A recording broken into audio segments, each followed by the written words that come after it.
Welcome to New Money, where each week we explore the world of Chinese startups and entrepreneurs.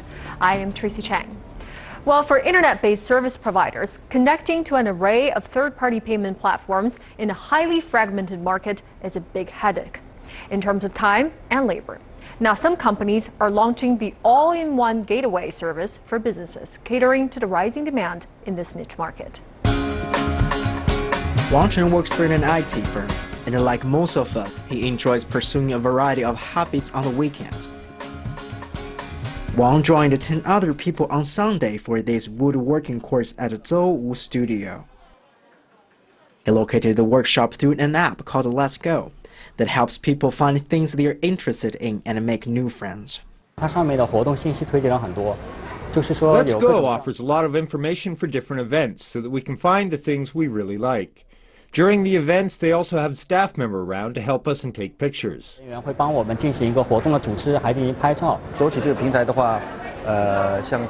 helps connect people who are well-educated and want to get out and have fun.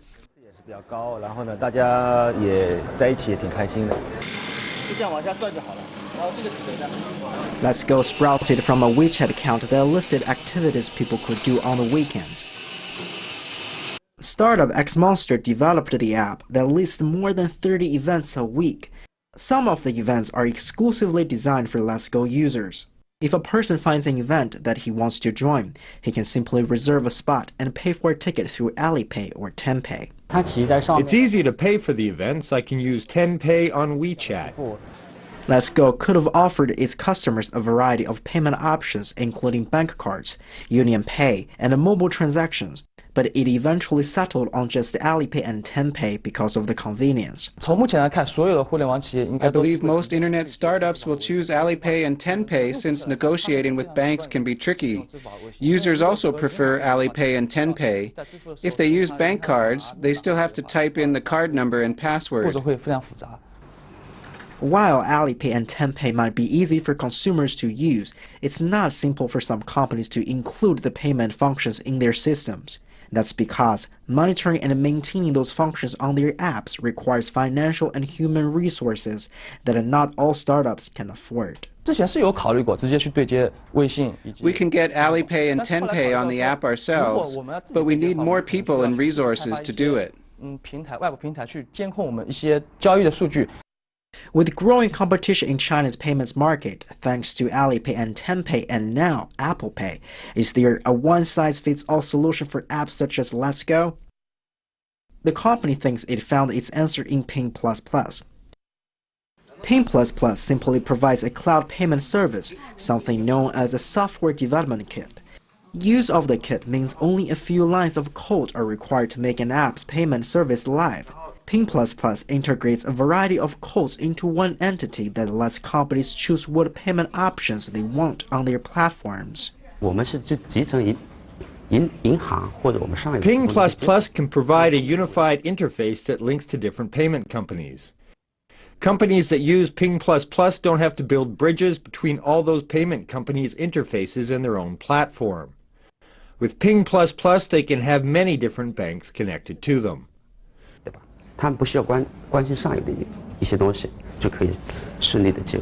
Now, just a reminder, you can use your smartphone to scan the QR code on the bottom of your screen to find the latest and all previous episodes of New Money.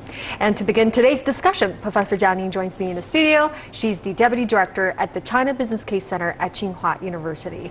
So tell me more about this sector, Professor Jia. Ping++ is basically a platform for a lot of third-party payment systems. I know very little about the sector. Tell me more about it. This third-party payment sector has experienced actually tremendous growth over the last 5 to 10 years, especially the last 5 years, and it's expected to continue to grow, given the prevalence of mobile phone users and these sort of internet-related business. And in the early days, what's interesting is Alipay actually dominated this market, so it was a natural extension of Alibaba's business, right? So they're selling stuff online. They need a payment system, so they developed Alipay. But towards 2013, 2014, actually we started to to see a lot more newcomers into this market, because after all, this payment is a very critical component of business transactions. Right. So any business with a large number of users or any sort of retailers, with a decent user base, they want to develop their own payment system. So that's why we start to see WeChat payment, we start to see Jingdong payment, and even Xiaomi is now launching Mi Pay, right? Wow. So which is that cell phone producer. So it's interesting going forward. I think this market will be more scattered. So there will be several players in this market. Now, this is a good news from consumers' perspective, right? Because you have multiple payment options and channels. But this is actually not too great of a news from retailers' perspective. Right. If you run an online shop, you don't want to actually deal with all the Alipay, WePay, and then Jingdong Pay and Apple Pay. Pay, exactly, right? So actually, there is a natural demand for an integrated payment gateway, right? Services exactly like what Ping Plus Plus is providing. Professor Jia, I see how this is how Ping Plus Plus can add value to a company. But if I were a small business, how do I actually use this service? Right. So Ping Plus Plus is essentially an integrated payment solution provider, right? So it's a gateway to a number of different payment options and channels. So if you're a, say, online vendor, online business owners, instead of having to develop your own payment system or dealing with all different payment providers, all you need to deal with is Ping Plus Plus, and Ping Plus Plus in turn will deal with this variety of different payment providers, right? So basically, with Ping Plus Plus, you're essentially outsourcing this payment module of your business onto a third party. So basically, it saves your time, saves your capacity, so you can focus on your core business, right? So it's no different from outsourcing your HR unit to a professional service provider, or outsourcing your audits, your account management to accounting firms, right? So the idea is very similar. And this is actually very attractive to small business, small startups who have very few people, who have limited capacities and resources. And very little bargaining power, too. Exactly, right. So with Ping Plus Plus, you don't have to worry about hiring IT staff to develop this very costly and very pricey payment system, and you don't have to worry about maintaining accounts. You're applying with basically establish this partnership with Alipay, with Mi Pay or WeChat, right? Right. That can be quite a headache for small business. So with Ping Plus Plus, this is sort of a one-stop shop, right? Basically, it's a solution provider. So, Professor Jia, obviously, when it comes to starting a business, timing is extremely important. Do you think Ping Plus Plus actually got into the market at the right time? Well, I definitely agree with you, Tracy. When it comes to launching a business, time is critical. It's everything. So we've actually seen cases, failure cases, where business simply just went into the market too early. The basic infrastructure wasn't there, the market demand wasn't there, so it was doomed to fail in that sense. Right. But so ideally, you want to be only half a step ahead of the market, so you can actually take first more advantage and try to monopolize the market. So in the case of Ping Plus Plus, I think the market timing is actually good, because first of all, the basic infrastructure is already ready. With the 4G, with mobile internet user, the number is increasing over time. So the market is ready. And also with the entrepreneurial environment, there are a lot more entrepreneurial, startup companies, small business who actually need services. So demand is there as exactly. well. So the market demand is also there. That just underlines the fact how difficult it is to be an entrepreneur. You want to one step ahead of everybody, but you don't want 2 steps ahead of everyone else. That's right. So it's definitely true. I think timing is very critical when it comes to launching a new business. Now we're taking a short break. When we come back, we'll take a closer look at this niche market.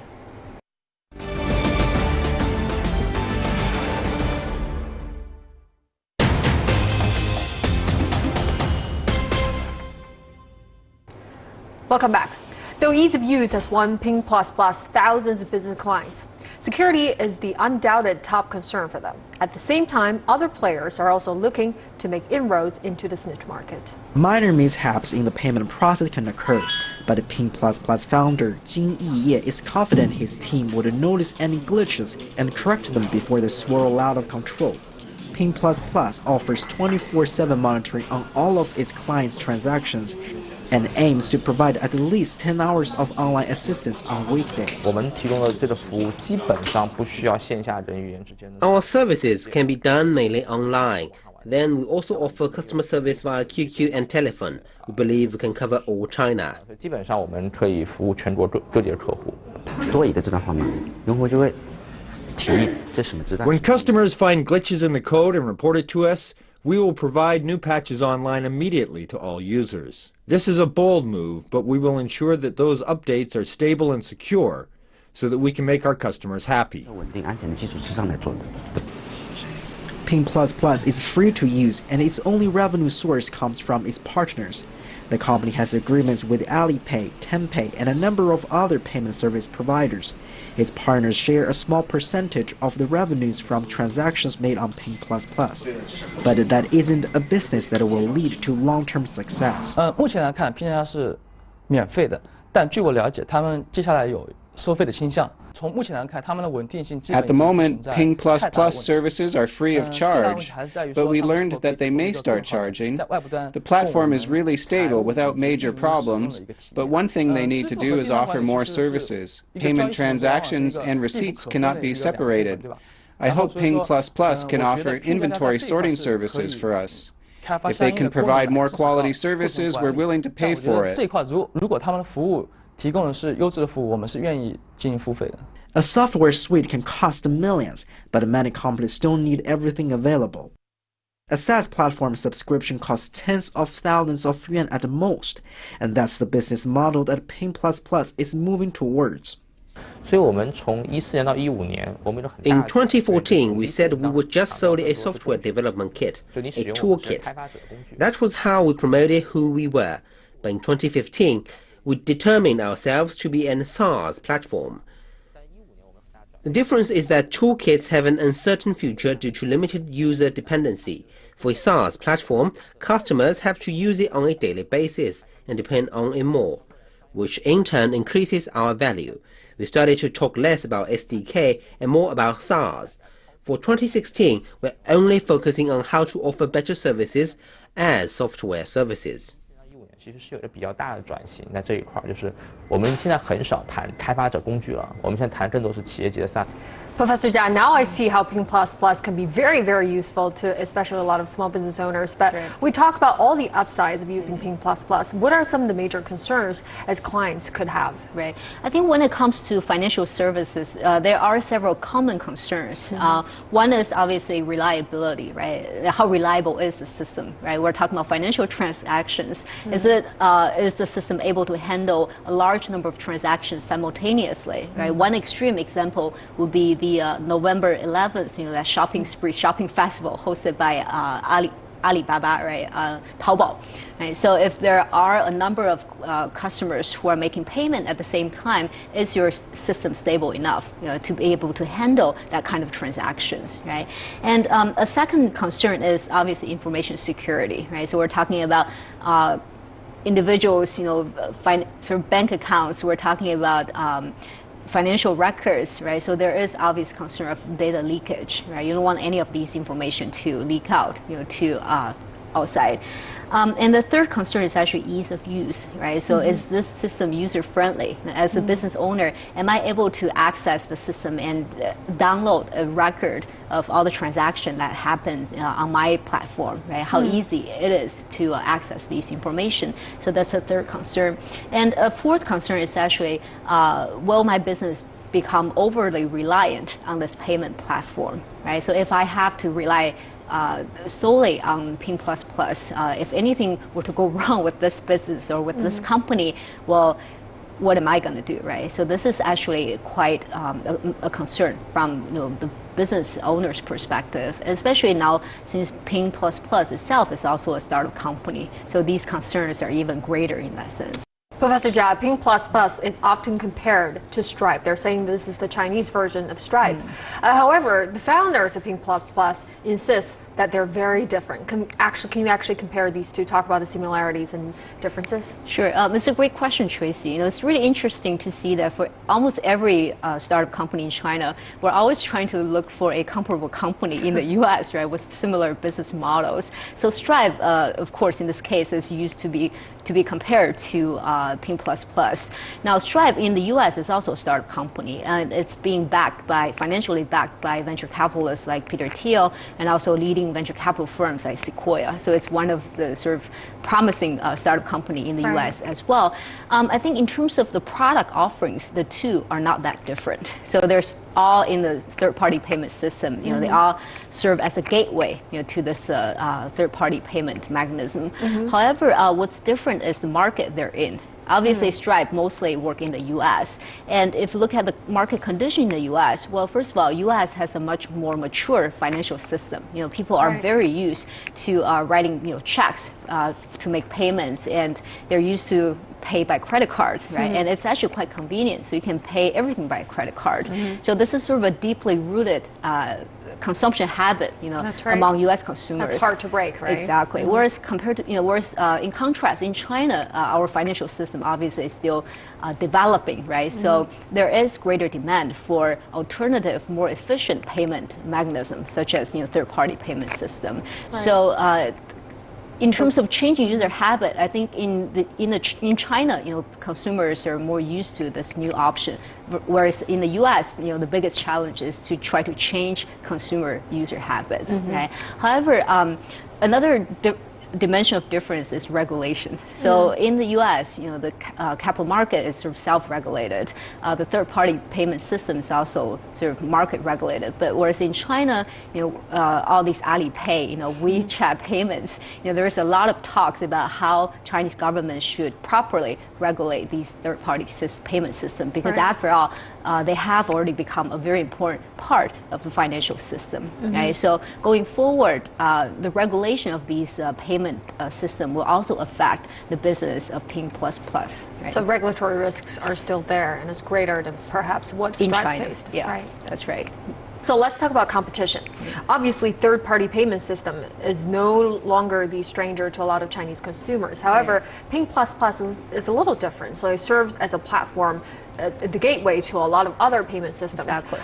Does that make the barrier to entry into this market more difficult, since you have to negotiate with so many partners all at once? I think so, yes, but only to a certain extent. I think in the early stage, competition is inevitable, right? So basically, you know, all these new business, they're providing new gateways, you know, to these variety of third-party payment systems. So in the early stage, basically, there will be a lot of competition. However, it's also true with other industries. You know, as time evolves over time, basically, whoever has advantage, you know, whoever is able to provide better services, or whoever is able to accumulate a large number of users, they will be able to build up a natural monopoly. In the case of Ping++, at this point, you know, they're still competing for natural monopoly. Right. But whether or not at some point, you know, this market will be regulated by the Chinese government or becomes sort of a monopoly play, and the regulation will come into play, I think that still remains to be seen. But it's probably unlikely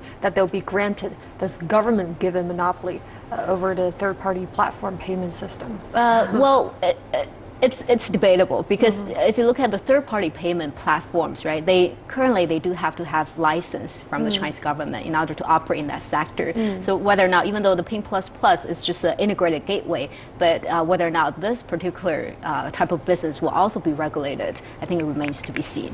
I see. That means if they were to be granted a license, that's going to give Ping++ a huge advantage over its competitors in the long run. Right. Well, okay, it's time for another break. We'll explore how the company can make money in the future and the prospects of the wider Chinese market.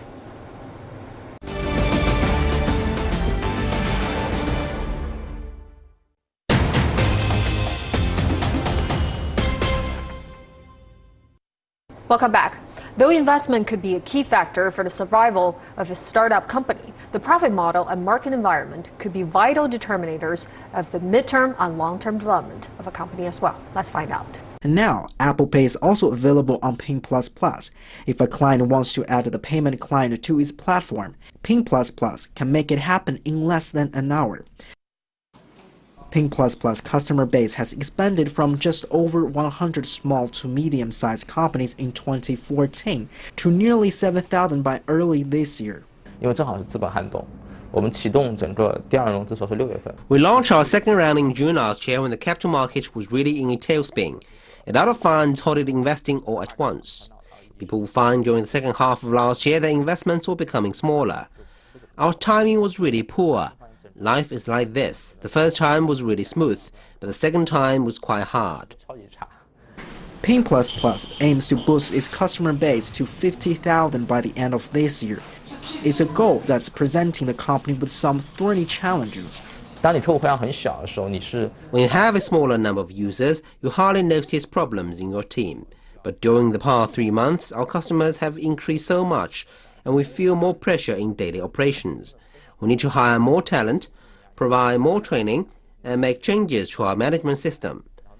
Even figuring out how to reward our staff is more complicated now. 激励，这就变得非常非常复杂了。 The company plans to double the number of its employees from about 50 now to more than 100 and make changes in how it earns revenue. So, Professor Jia, in the short term, Ping++ is not making any money, but what's the long-term revenue model for this company? It's an interesting question because a lot of startup companies, they all have the challenge of finding a sustainable revenue model. So as you mentioned, Tracy, at this point, Ping++ is also one of those millions of companies who are not making any revenues. But going forward, so that's why they need to raise venture capital money, to basically finance their spendings. But going forward, I think one option is to generate revenue from value-added services. So, for example, they now have all the transaction records, right, for each partners. So what they can do is they can try to match, the financial status, the cash flows, with some kind of investment or fundraising opportunities. So, for example, depending on the cash flow, inflow and outflow status of this company, they can help match this company with, a bank, who are willing to, for example, lend the money to this company and etc. Right? So that's one option, and they can earn sort of commission in between. An alternative option is to provide sort of customized service for bigger companies. It's going to be difficult to make profit on small clients, but for these sort of large clients with deeper pockets and who are willing to pay more, they can provide more customized service and just try to earn money, from there. And all the business they do on their platform could be used as part of their database, and these data are very, very valuable as well. So the big data idea, right? Everyone Right. talks about. Yeah, potentially that's another alternative source of revenue going forward. Professor Jia, we have talked a lot about many B2C business on our show, but this is a B2B sector, business to business. Recently, a lot of venture capital funds started putting money into this sector, including a very reputable one such as Sequoia. Sequoia, from what I understand, actually invested money in Ping++ as well. So what is making this business to business sector so attractive right now? Right, you're absolutely right, Tracy. I think the 2B market is making a comeback. It used to be for the last few years, the 2C market is sort of the focus market from VC investors' perspective. All they want to invest in is the 2C market because that market had a lot of potential. It was the blue ocean at the time, so there were a lot of investment opportunities. But it's interesting, over the last couple of years, we're seeing a comeback in the 2B market. So the investors are gradually shifting their attention away from the 2C market, and they start to look at more, at the 2B market. And I think there are several reasons for it. One is the fact that, if you look at the 2B business, we're dealing with rising labor costs in China. China is losing, unfortunately, demographic dividend. So the businesses are actually increasingly more concerned about enhancing their operation efficiency. Right? So any business that can help them streamline their operations, enhance their operation efficiency, will be very attractive and will have a huge potential going forward. So, for example, HR management, right, CRM, customer relationship management, this kind of software, enterprise software, will become very popular. I think that's the number one reason. The second reason is now with this entrepreneurship environment in China, right, we're seeing a lot more small startup companies, and as small business, they need a lot of external support, right, including some functional support, right. So company who can help them, outsource, some of the functional area, I think that will be also very promising from investors' perspective. And the third reason is obviously the 2C market is getting very crowded. It's no longer a blue ocean. As we just talked about, BAT is pretty much everywhere in the 2B market. Right. It's actually very, very difficult to find a high quality deal with reasonable valuation. Right? So high quality deal is already rare, and then plus a lot of the deals are being overvalued. So investors basically, they need to identify the next blue ocean. So the 2B market in some sense is that next blue ocean. Right? Some have also said that the 2B market is easier to turn cash around to actually get a return on your investment, given that you're dealing with business and institutions instead of individual consumers. That's a great point, Tracy, because the 2B market for business, they have higher paying capability, right? That's right. And unlike 2C market, you have to heavily subsidize users. Basically you offer your products and service for free, so it's really hard to turn around in terms of your financial performance. But 2B market is definitely much better in that sense. I agree. You know, Professor Jia, there's this concern among lots of experts in China saying that BAT, the three giants of internet industry, are growing too big, and they are sort of dominating every single sector and sort of stifling the growth of other smaller companies. What do you think about this trend, and also do you think BAT will actually dominate the B2B market in China in the future as well? Right. It's an interesting debate, Tracy. I think in the 2C market, B2C market, BAT, Baidu, Alibaba, and Tencent, undoubtedly they have a leg up, over smaller competitors. Just look at, this year their strategic plans. They're basically going into a variety of different industry, right? They used to be operating only online, but now they're penetrating and hoping to revamp, all the traditional industries. So I think in the 2C market, they certainly have a monopoly advantage.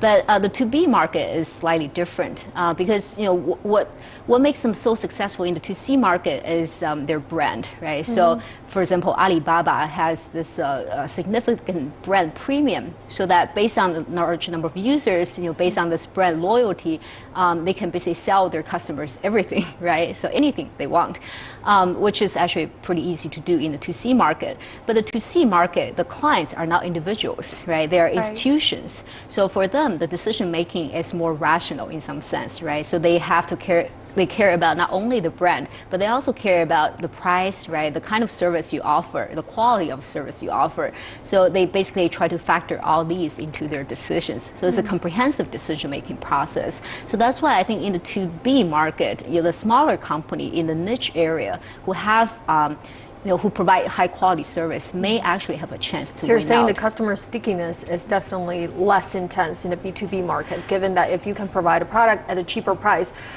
your business partners will have no problem switching. They have no brand loyalty in that sense compared to a regular Well, they consumer. do have brand loyalty, but it's just less so compared to the 2C, individuals. Because in some sense, when it comes to consumers can be irrational sometimes in their decision making. Talking about women shopping, right? Right, exactly. They go for the branding, they go for the big company name. But for when it comes to 2B market, when the clients are companies and small business, they're more rational. Right. That makes a lot of sense. Thank you. The online third-party payment system in China is flourishing. The sector, although faced with enormous regulatory risks, the future remains rather bright. Thank you very much for joining us today, and thank you, Professor Jia Ning, for giving us all the insights and joining our show today, too. Thanks so much for having me, Tracy. All right, folks, that's the end of this edition of New Money. We'll see you at the same time next week.